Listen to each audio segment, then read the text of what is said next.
Hey everyone, just taking a quick 15 seconds to let you know that my new book, The Fitness Mindset, Eat for Energy, Train for Attention, Manage Your Mindset and Reap the Results, which hit the bestseller list within 24 hours of its release, is now available to buy on Amazon. So if you're looking for everything you need to get into incredible shape and the mindset to keep it forever, be sure to check it out.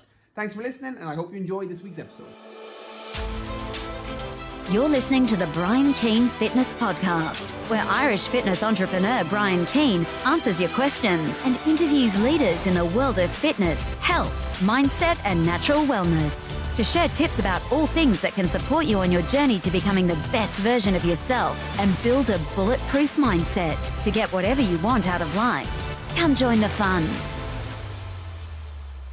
Hey everybody, welcome to another episode of the Brian Keane Fitness Podcast. We talk everything fitness, nutrition, and mindset to help you with your goals. Today's episode is going to be a little bit of a different one, a lot more businessy in today's episode. I got sent in some great questions from my boy Sean Cunningham, who's actually doing his LCVP project in Leaving Cert, and he wanted to talk to a successful entrepreneur. Again, success meaning whatever success means to you and each person, but in terms of scalability and reach, and I suppose my ability to help people and work with the amount of people I work with, that obviously is his determinant for success. So he sent me in these questions, and as soon as I saw them, I was like, okay, this will actually make a really cool podcast episode. So what I'm going to do is I'm going to go through them and expand on each one. I know a lot of people that are following the podcast either have their own business or their own side hustle, or they're a personal trainer or an online coach, or else they'd like to go into that industry someday, either after school or after college, or work as their side hustle and then go into fitness full time. So hopefully this episode will provide a lot of value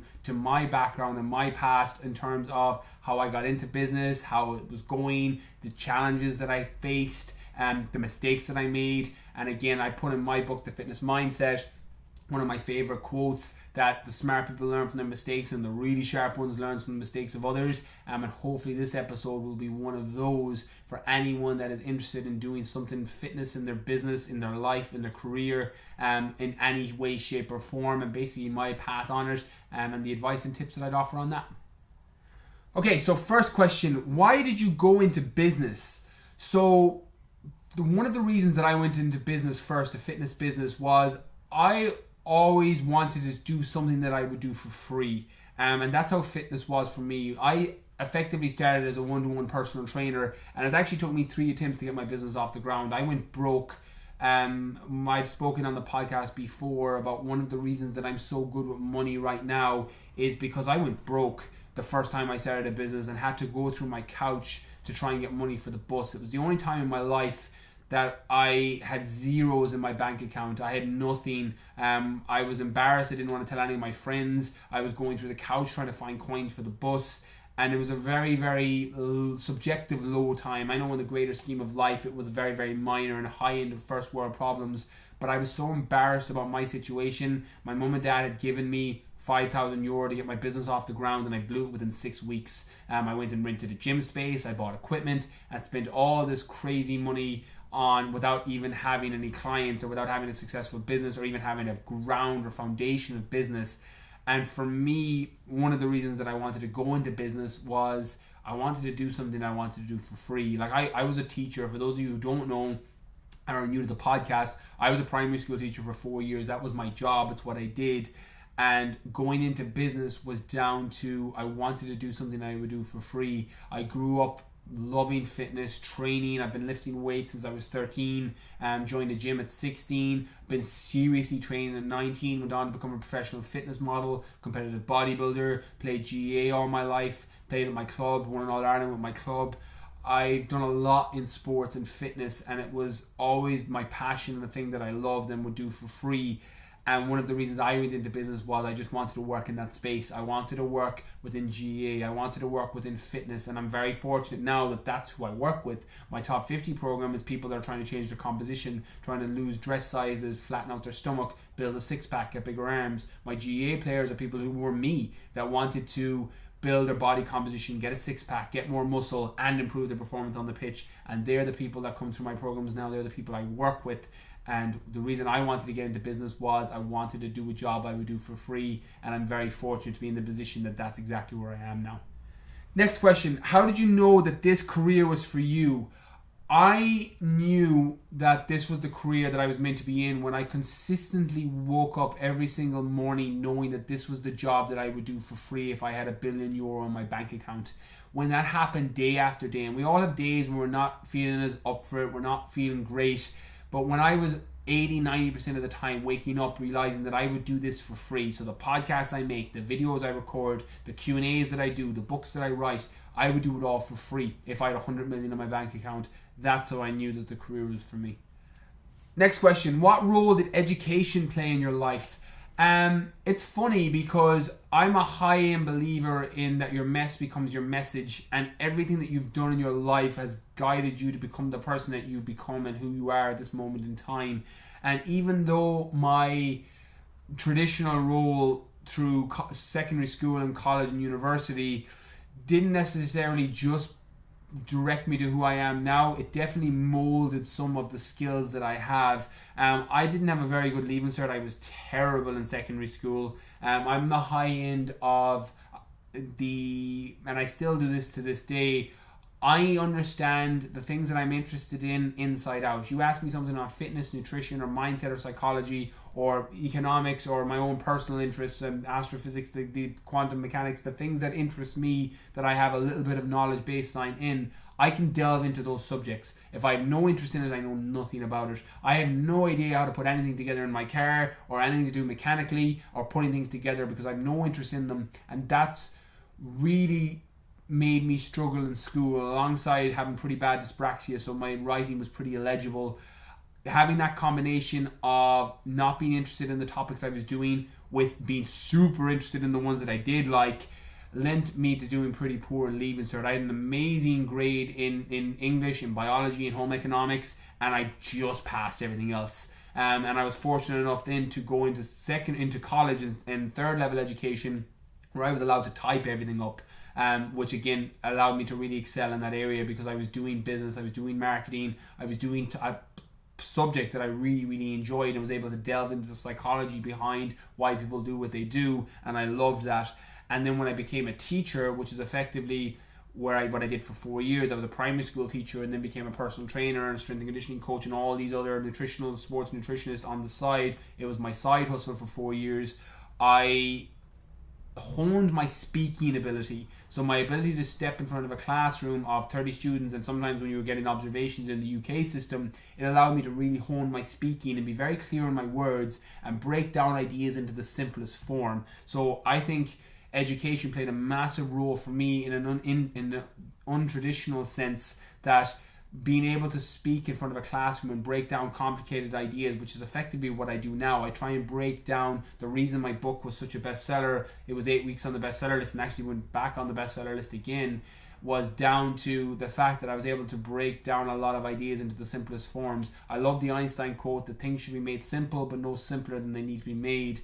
And that's exactly what I try and do with fitness and the people I work with, is break down the nutritional strategies so that you know why you're doing something. You're doing this training system because you're trying to tear more fibers down. You're trying to increase your heart rate, because when you understand why you're doing something and you're able to break it down into language that people can understand, which is effectively what primary school teaching was when I was working with my 5th and 6th classes, you're breaking down those ideas. It allowed me to hone that skill that I was able to cross over directly when I started a fitness business. So in the traditional sense, it didn't play a massive role, but in the untraditional sense, it was really, really helped me hone my skills, and it's probably been one of the reasons that I've been able to have a quote-unquote successful business, and I've been very, very fortunate to be able to do that. Next question, what were the barriers along the way to setting up and running a business? My biggest barriers initially was my lack of understanding of how to run a business. And one of the best pieces of advice I ever offer anybody now, and I do consultations with people on their business, personal trainers, online trainers particularly, and one of the main things that I do when we're having that conversation, so generally you send on all the information, the things you're struggling with beforehand, and then we work through them and I tell you exactly what steps you need to do, and then you go off and do that.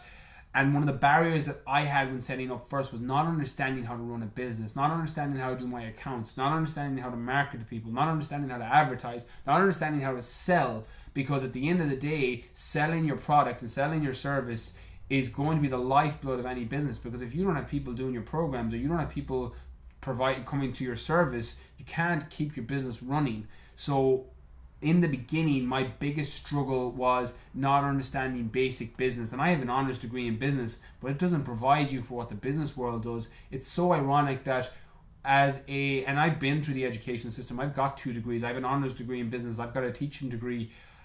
And this is why I tell a lot of people that that's not necessarily the right road for everybody, because even though you get a basic understanding, a lot of my own economic knowledge and macroeconomic knowledge and what goes on in the world, and microeconomics and what goes on in a national and your own county level, that is what college and business taught me. Didn't teach me how to run a business, because that's not how you learn how to run a business. You learn how to run a business like you learn to walk. You fall down and you get up. You fall down and you get up. You try all things and you see what works, and then you go to the people who have done it and you get them to tell you what mistakes they made. So the biggest piece of advice I can offer to anybody is go to the people who have done what you want to do, that are in the position you want to be in, and either go through their mentorship programs, or go through their consulting, or follow their programs, or read their books, or do whatever it is that's going to help you cut your own learning curve in terms of running a business, so you don't make the same mistakes that they made. And the biggest struggles I made was not understanding how basic business ran. That's why it took me 3 attempts to get it off the ground, and it's probably one of the reasons that I've been very, very tight with my ship, because a small leak can sink a big ship, and I don't let any small leaks come in anymore. Okay, next question. Pros and cons of being self-employed. So right now I'm not self-employed. I run an LLC, so I have a company now. So it's a bit different to being self-employed.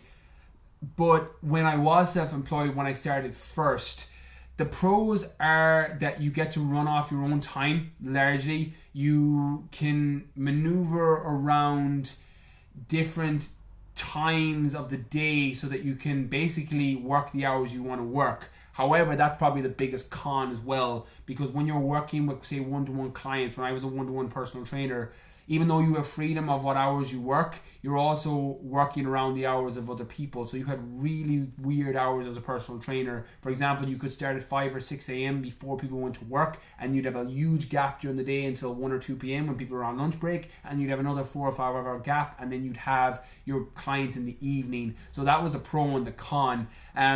I am a terrible employee. I love having full reign of what I do and having direction. I love being able to visualize where I want my business, or even when I was self-employed, or where I want my company to go, and then being able to work towards that. That doesn't lend itself as well to a company as to being an employee unless you're a CEO of a company.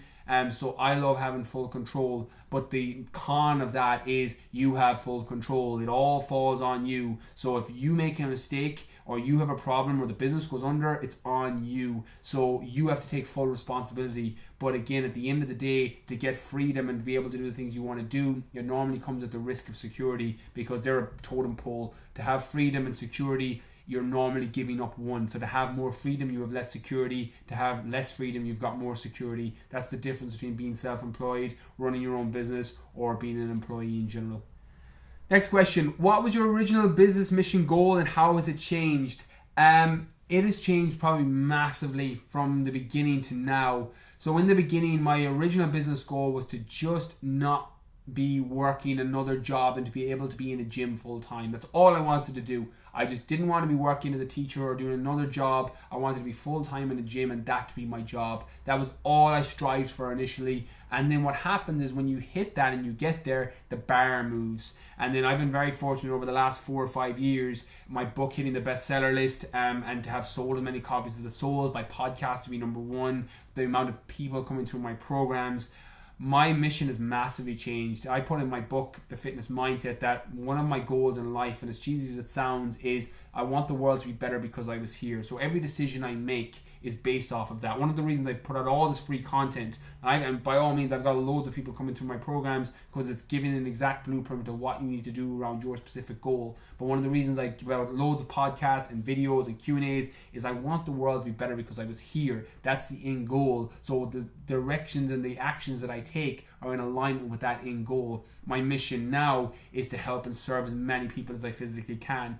So it changes and your bar moves. And I'm sure if I did the same podcast or interview in 4 years' time, it'll have changed even more. It'll have scaled up. But right now, once upon a time, all I wanted to do was be working in a gym and not to be teaching. And now I want to serve and help as many people on the planet as I can. And I'm sure that will evolve and move forward over the next 4 or 5 years, because the bar constantly moves when you hit the targets you set.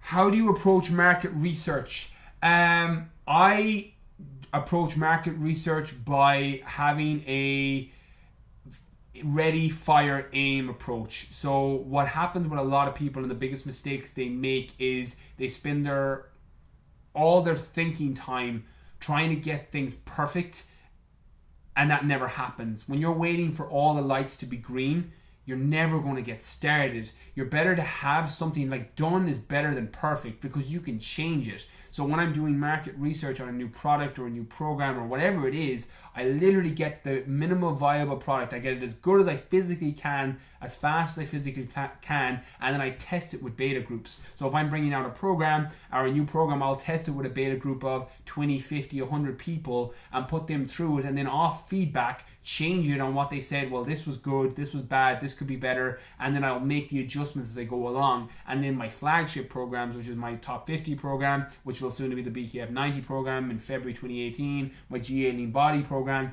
my flagships, you're mastering them and then you're remastering them and you're remastering them based off feedback and how you can make it better. And then you're changing it with each person. One of my biggest things that I've been able to help with my business, and my mentor used to always say to me that to have a very successful business, you need to be able to scale the unscalable. And that's what I do with my programs.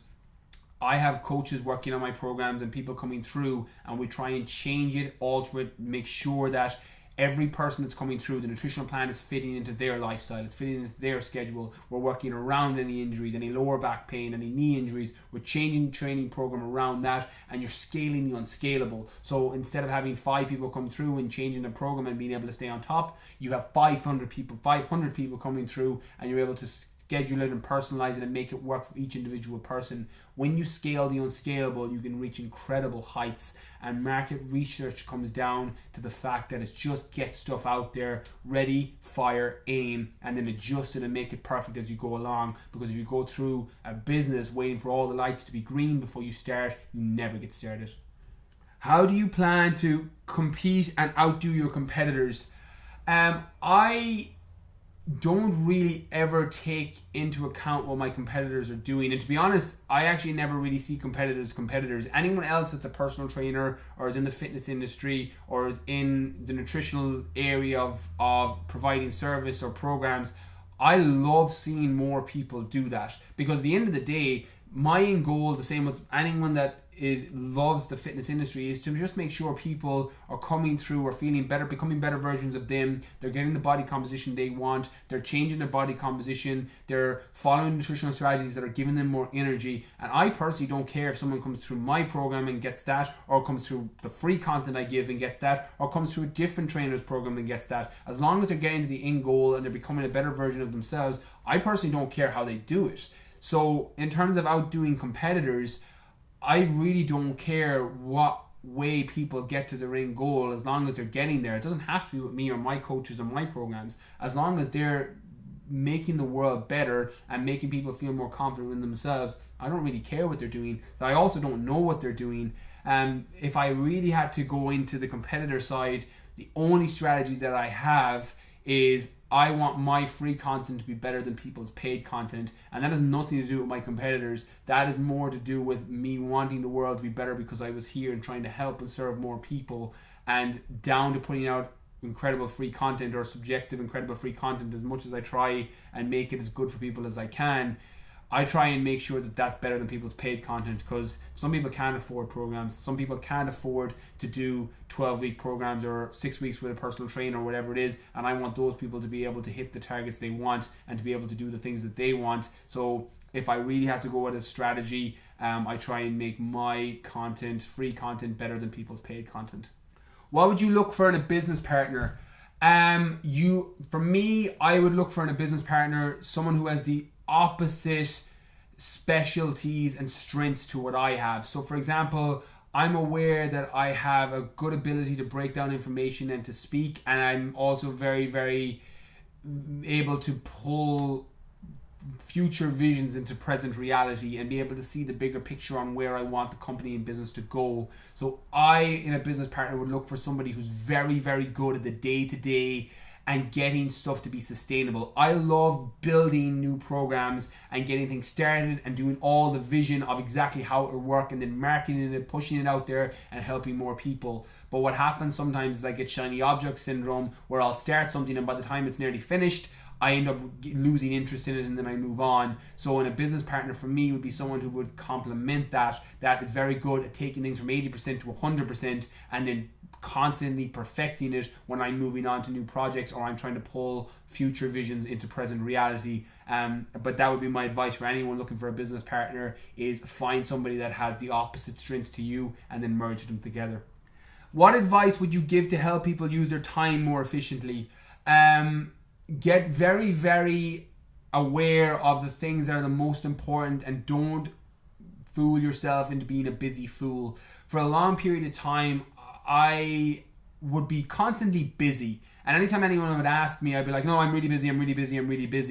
And I realized that was just a kind of a self-fulfilling ego trip of, well, I want people to think that, oh, look, I'm really, really busy. And the truth was I was busy, but I wasn't productive, because you can be busy and not productive. You can do 12 hours of work and not get anything done.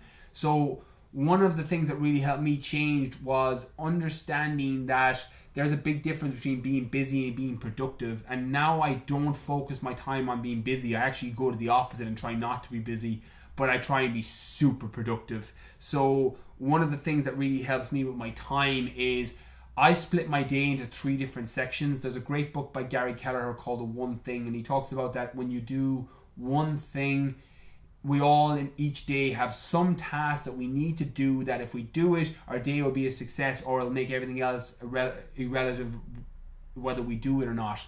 And I break my day into 3 different sections. I have my to-do list, which has my one thing, it has my one thing, and then there's everything else that I'd like to achieve that day. Then I've got my content, which is all the stuff I'm pushing out on social media, and then I've got my brand building stuff, which is my Q&As and the stuff that I love to do more than anything else. So I manage my time efficiently by being productive in those time periods. I know I'm very, very productive in the morning. I get a massive slump during the day, and I can never create anything that's takes a lot of required thought. So I'll do emails and reactive work from 1 to 3 p.m. because I know I'm not as efficient at those times, and then I get a second surge in the evening at 4, 5, 6 p.m. So if I have more creative stuff I want to do, I'll do it in those hours.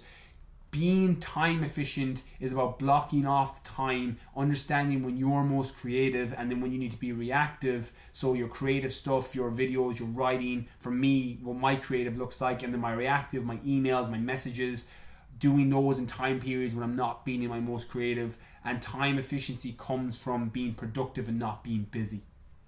Best experience in your career to date. My best experience, it was probably being able to hire my mum full time. My mum wasn't very, very happy in her last job, just because she's been working to support me and my sister for God knows how many years. And probably my best experience in my career to date was being able to tell her, okay, leave your job, I'm hiring you and bringing you on full time. And now she does my PA work, she preps my meals, she does any of my errands, she sends off any posts, anything like that I have. And probably my best experience to date was being able to tell her, okay, quit your job, I'm going to hire you full time. So that's probably been my best experience. In hindsight, is there anything you would do differently? Yes, I would have gone to somebody for business consulting or signed up to a mentorship program or learned more about how to run a business at the beginning. I remember I went on a seminar with Elliot Hulse, which I can't remember the exact cost of the seminar at the time. I think it was 2 or 3 grand. And I remember it was everything that was in my bank account at the time. I remember I cleared out my entire bank account. I had money coming in from clients. I was one-to-one training at the time, and I had money coming in from clients that week. But besides that, it cleared out my bank account. And I remember hovering over the pay now button for probably, I'd say definitely 20 minutes, half an hour, and I would stop and then I'd come out of the page and go back in, and then eventually I paid and pressed the buy now. And if I had known that I was going to get the amount of value I got out of that now, that money's came back to me 10, 20, 30, 40 times since. If I'd known I was going to get that amount of value and able to cut my learning curve, I would have done it 2 years earlier. It was the best decision I ever made at the time because I was investing in me, and it would cut my learning curve crazy. And the amount of money I made back is 10-fold, 20-fold, 30-fold. So if I could go back, I would have done that sooner. Who is your hero and why? My hero is my mum, purely because she gave me, it's a pure cop-out answer and a cheesy answer, but my mum is my hero because she gave me the mindset that I have to always push past any limits I have and to just do the things in my life that makes me happy. She used to always tell myself and my sister has a PhD, she's a lecturer in Northumberland University, and she used to always tell me and my sister, if we were happy cleaning the streets, go clean the streets. So a lot of the decisions that I make in my life now are based off, is this going to make me happy? If it is, I'll do it. If the answer is no, I don't. So that's that mindset that she's given me is the reason she's my hero. Most important piece of advice you could offer someone about to finish school and begin a new chapter in their life. Start saying yes to everything that interests you, in terms of personal interest in fitness, the gym, in sport, in architecture and drawing, in music, whatever it is that looks like for you. Start saying yes and going into those areas that interest you, because when you do the thing that you love, you never work a day in your life. And that's how I feel now. When I was teaching, it was a job. I always knew, and I love teaching, I love my kids, I love my school, but I always knew I was going to a job on Monday morning and I knew it was the weekend on Friday. Fitness doesn't feel like that. I don't even know what day it is now, because they all roll in together, because your life and your work becomes one and the same. And what happens is, when you end up loving what you do, you end up working harder as a result, because it doesn't feel like work anymore. So the things I put out, the content I do, the videos I make, the podcasts I make, the Q&As I do, which from the outside can subjectively seem like a lot of work, it's not work for me because I love what I'm doing. So the best piece of advice I can offer somebody leaving school is to say yes to everything you're interested in now, and spend the next 5 years, the next 10 years just honing the things that you love, and your path will become clear on what it is you're supposed to do with your life. So, and the last one, if you got a chance to answer these, that would be amazing. Any last piece of advice?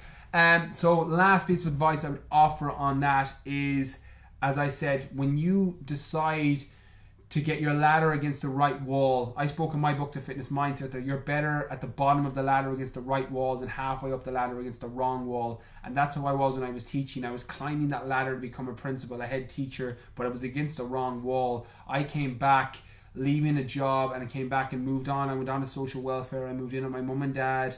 I went back and driving my sister's little crappy 2000 Toyota Yaris. I didn't know what started every morning, but my ladder was at the bottom against the right wall 5 years ago. And now I'm very fortunate. I'm a best-selling author. I have a #1 podcast. I have a business that is able to help and serve more people than I ever dreamed or imagined. And that comes from having a ladder against the bottom of the right wall. So best piece of advice I can offer is, and I will leave everybody listening to this with, is have your ladder against the bottom of the right wall, and you're going to be way better than having your ladder halfway up against the ladder against the wrong wall. So a little bit of a different one today, so I hope you got a lot of value in this. Anyone that is thinking of going into fitness as a career, or is in school or in college, or just anyone in general, I think there's a lot of value hopefully that will help. So I wanted to post this on the podcast. So a massive thank you for listening. For more information on my Top 50 program or GA Lean Body program, head over to the website www.briankeenfitness.com. My Snapchat, BrianK019. My YouTube, Facebook and Instagram is all Brian Keane Fitness. And my best-selling book, The Fitness Mindset, is available on Amazon, the Book Depository, and all Dewberry bookstores in Ireland. Massive thank you for listening. Catch you all soon.